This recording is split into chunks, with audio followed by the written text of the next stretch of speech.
बिस्मिल्लाहिर्रहमानिर्रहीम। आज हम 86/12 का चैप्टर नंबर 5 पढ़ रहे हैं और उसमें जो आज का टॉपिक है हमारे पास वो है राइटिंग रिफ्लेक्टिव जर्नल। हमने एक जर्नल लिखना है। आपने इस बुक के 6 चैप्टर कर लेने हैं, कोई से भी 6 चैप्टर, और इंशाल्लाह ताला आपका पेपर कवर हो जाएगा। इस सेमेस्टर में जो आपकी बुक्स हैं वो थोड़ी सी डिफ़िकल्ट है, आपको थोड़ी सी मेहनत करनी पड़ेगी। आज का हमारा टॉपिक है रिफ्लेक्टिव जर्नल क्या होता है। तो सबसे पहले पढ़ते हैं कि रिफ्लेक्शन क्या है।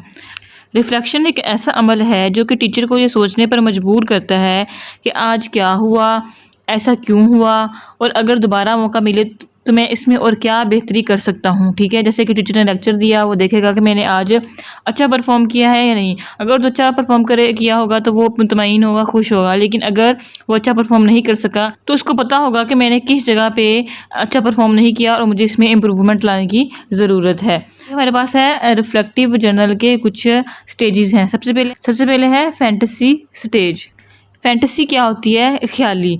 तो जब एक टीचर जो है उसने भी पढ़ाया नहीं होता लेकिन वो अपने लेक्चर की तैयारी कर लेता है। लेक्चर देने से पहले वो ऐसा सोचना शुरू कर देता है कि मैं क्लास में बहुत अच्छा परफॉर्म करूँगा, मैं ऐसे ऐसे पढ़ाऊँगा, बच्चे बहुत खुश होंगे। ठीक है, इस तरह की सोचें जो है वो सोचना शुरू कर देता है। लेकिन हकीकत ये भी हो सकती है जो उसने सोची, और हकीकत इस सोच से मुख्तलिफ भी हो सकती है। नेक्स्ट स्टेज है हमारा सर्वाइवल स्टेज, यानी कि बचाव का मरहला। जब एक टीचर किसी क्लास में पढ़ाने जाता है तो उसको क्लास में बहुत सारी मुश्किलात का सामना करना पड़ सकता है, जैसे कि बच्चे जो है वो बात ना माने, शोर कर रहे हों, एक दूसरे से बातें कर रहे हों, क्लास के अंदर नज़्म ज़ब्त ना हो, टीचर जो मजमून पढ़ाने आया है वो बच्चों को समझाना बहुत मुश्किल हो। ठीक है, तो उस वक्त जो एक टीचर है उसको अपनी जगह बनाने के लिए, क्लास को अपने साथ फ्रैंक करने के लिए बहुत सारी मेहनत करनी पड़ती है, बहुत सारी जद्दोजहद करनी पड़ती है। नेक्स्ट स्टेज है हमारे पास मास्टरी स्टेज, यानी कि महारत।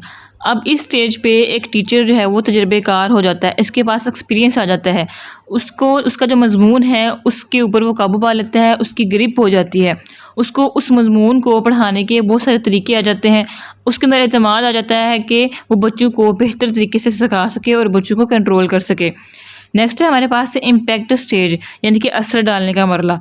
अब इस स्टेज पे आके जो टीचर है वो सिर्फ पढ़ाने तक महदूद नहीं रहता, बल्कि वो हर बच्चे की जो इनफरादी ज़रूरत होती है, हर बच्चे की जो जो ज़रूरत होती है वो देखता है कि कौन सा बच्चा किस चीज़ में कमज़ोर है और जिस चीज़ में वो कमज़ोर है उसमें कैसे बेहतरी लाई जा सकती है।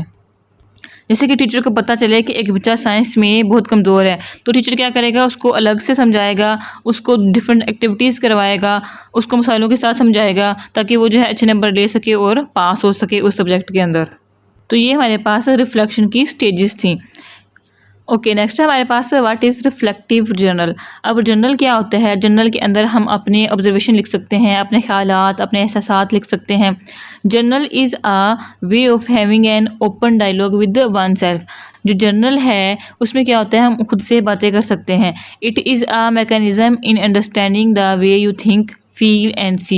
ये एक ऐसा मैकेनिज़्म है कि ऐसा अमल है जिसमें आप क्या सोच रहे हो, क्या फील कर रहे हो और क्या देख रहे हो वो समझ सकते हो। ठीक है, इससे एक टीचर को पता चलता है कि इसने कहाँ अच्छा काम किया और कहाँ जो है वो बेहतरी लाने की ज़रूरत है। रिफ्लेक्टिव जर्नल की हमारे पास डेफिनेशन है, ये एक ऐसा जर्नल है जिसमें आप अपनी थॉट्स, फीलिंग्स और एक्सपीरियंस है वो रिकॉर्ड करते हो, वो लिखते हो। It can be use to track your progress, identify your strength and weakness. ये कहाँ यूज़ होता है? ये आपकी तरक्की को, कि आपकी तरक्की आप कहाँ तक पहुँचे हो, ये आइडेंटिफाई करता है कि आपकी कमज़ोरियाँ क्या हैं और आपकी स्ट्रेंथ क्या है। जिस चीज़ में आप कमज़ोर होगे आप उस चीज़ को बेहतर करने की कोशिश कर सकते हो रिफ्लेक्टिव जर्नल लिखने के बाद।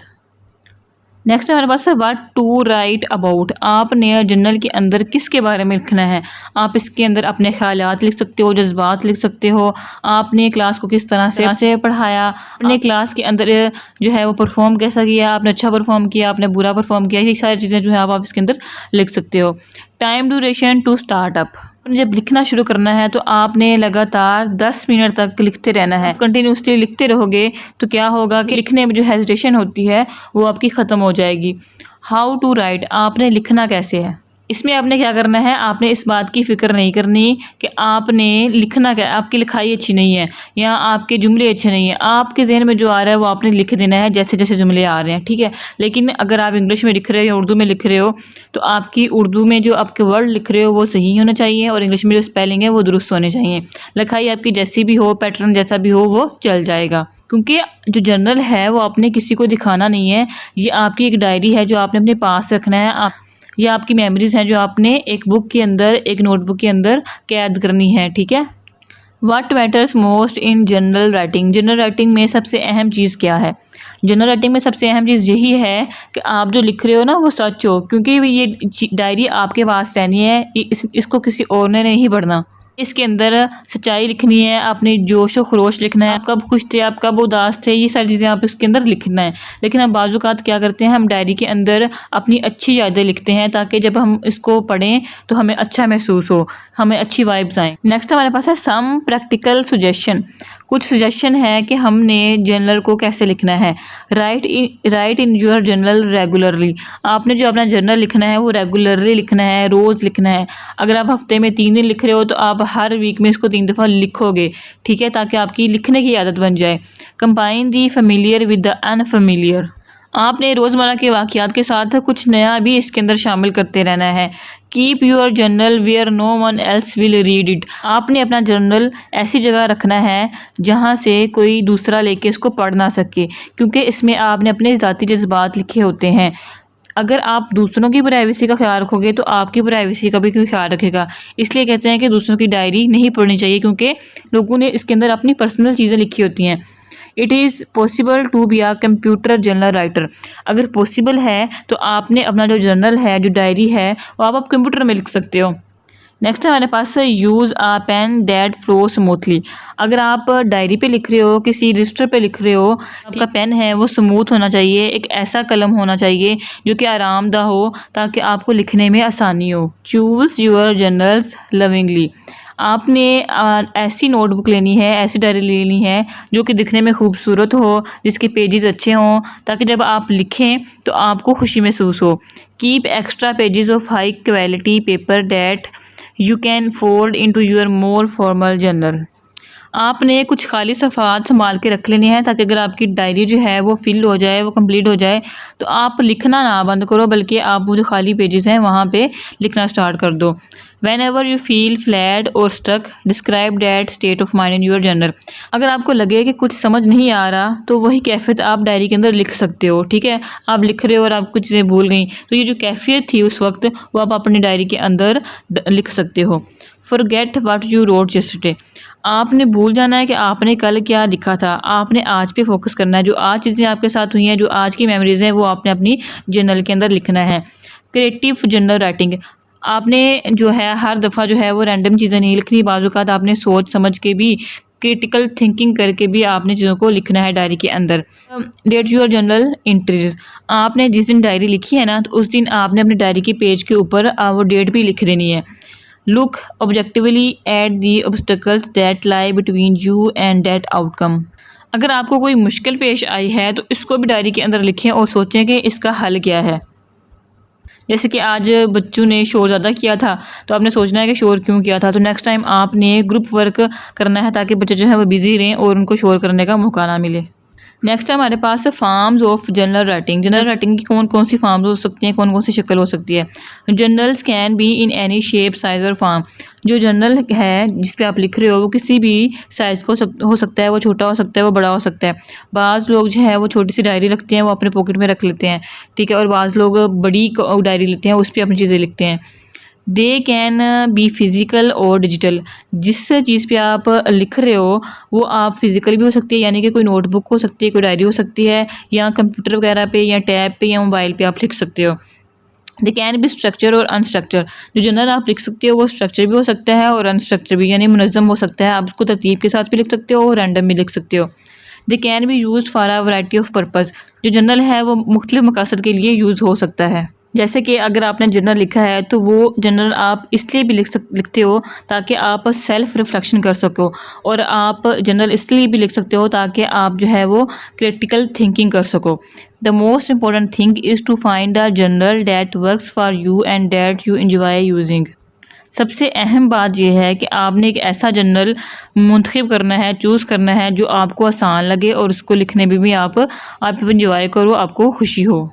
सम examples of different forms of journal. मुख्तलिफ़ किस्म के जो जर्नल है उसकी एग्जाम्पल, सबसे पहले है डायरी। अगर आप जर्नल लिख रहे हो तो आप डायरी के ऊपर भी जर्नल लिख सकते हो, ठीक है। रिफ्लेक्शन, आप जो जर्नल लिख रहे हो वो रिफ्लेक्शन हो सकता है, यानी कि आप उसके अंदर सेल्फ रिफ्लेक्शन कर सकते हो कि आपने कैसा परफॉर्म किया, आपकी स्ट्रेंथ क्या है और आपकी वीकनेसेस क्या हैं। नेक्स्ट है फ्री राइटिंग। आपने बगैर किसी कायदे के, बगैर किसी रूल के, जो दिल में आ रहा है आपने वही लिखना है, ठीक है। क्रिएटिव थिंकिंग, यानी कि आपने कुछ, अगर आपके जहन में कोई नई सोच आ रही है, कोई डायलॉग आ रहा है, कोई शायरी के अल्फाज आ रहे हैं तो वो आप लिख सकते हो। बुलेट्स जर्नल, यानी कि पॉइंट्स बना के आप जर्नल लिख सकते हो। जैसे कि मैंने कहना हो कि बच्चों ने होमवर्क कंप्लीट किया, क्लास ने शोर किया, बच्चों ने प्रेजेंटेशन दी, तो इस तरह आप पॉइंट्स के अंदर लिख सकते हो। आर्ट जर्नल, आर्ट क्या होता है कि जैसे आप पेंटिंग वगैरह करते हो, स्केचेस वगैरह बनाते हो, तो आप ड्राइंग के ज़रिए, स्केचेस के ज़रिए अपने ख़यालात का इजहार कर सकते हो।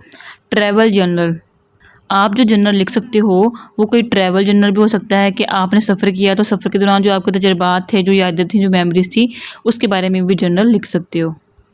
नेक्स्ट है ग्रेटिट्यूड जर्नल, यानी कि शुक्रगुजारी वाला जर्नल।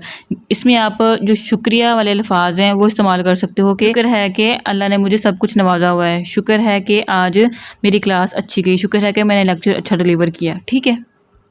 तो जर्नल जो है वो डिफरेंट टाइप का हो सकता है। आज का जो हमारा टॉपिक है वो इधर ही ख़त्म होता है। नेक्स्ट इंशाल्लाह ताला हम national professional standards for teacher इन पाकिस्तान पढ़ेंगे। इसी के साथ इजाज़त दीजिए। अल्लाह हाफिज़, और वीडियो को लाइक लाजमी किया करें।